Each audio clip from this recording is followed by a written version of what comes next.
Your Spanish villa has a UK will, so why are your children still paying bills and unable to sell?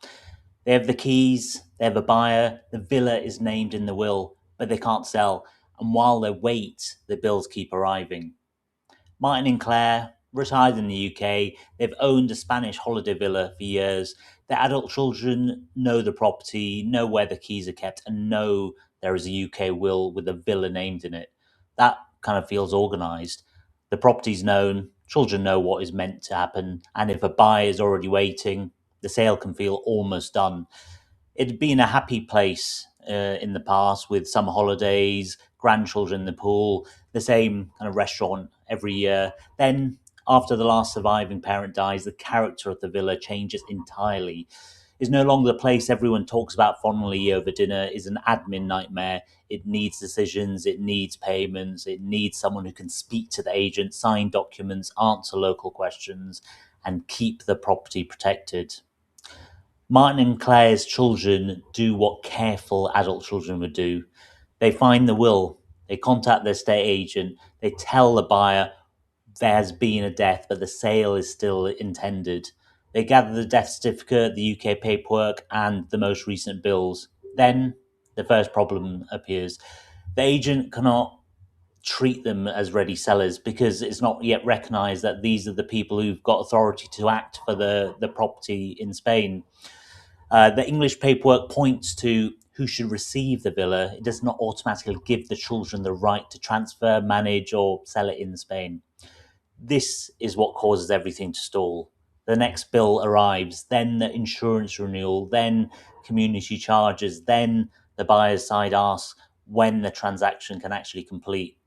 And the children can't give a confident date. They can see the villa, they can speak to the buyer, they can open the folder, but they can't finish the handover. The villa was no longer a family holiday home. It'd become a bill that nobody could move on. Martin and Claire were not careless, but overseas properties doesn't move just because the English file says who is meant to receive it. There's still the country where the property sits, there is still the local transfer, and there's still a recognised right to act that is legally required before anything can move.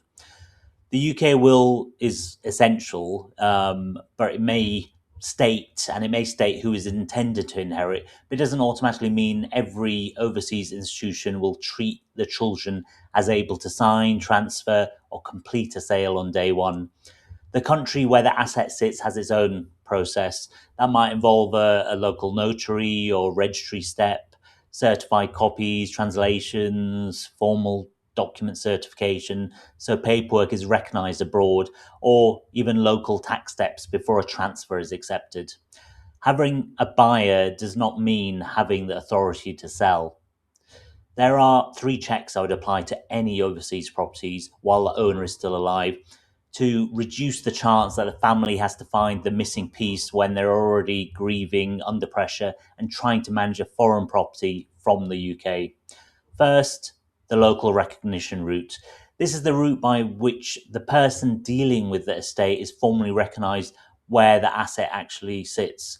For a Spanish villa, that means understanding who has to accept your family's right to act before anything can be transferred or sold.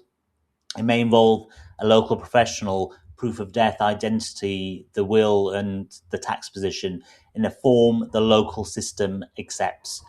So find out who locally has to recognise your family's authority before anything can move. If Martin and Claire had knew that during their lifetime, their children wouldn't have been starting from a blank page. Second, the document handover pack. This is not just where the UK will is kept. It's the set of documents your children may need to turn the English paperwork into something usable abroad. So death certificates, certified copies of will, ID documents, property title information, local bank details, and insurance papers, and contact details for any kind of local advisors. Depending on the country, translations and formal certifications may also be required. Make sure your children and or executors are aware which documents are needed locally and where they're kept. Martin and Claire's children knew where the keys were. They didn't know which documents the Spanish side would ask for, how those documents had to be prepared, or who should guide that process. That is the difference between a drawer full of papers and a usable handover pack. Third, cost and control management. While the transfer sale is waiting, someone still has to keep the property running, bills have to be paid, insurance has to stay in force, local taxes and community charges still fall due. The agent needs instructions, the buyer needs updates. A leaking pipe or a missed renewal doesn't wait for the estate process to catch up. So clearly assign who has this responsibility in your legal documents. For Martin and Claire's children, this was the part that turned delay into pressure. One was keeping the bills current, another was dealing with the buyer, another was trying to understand foreign paperwork.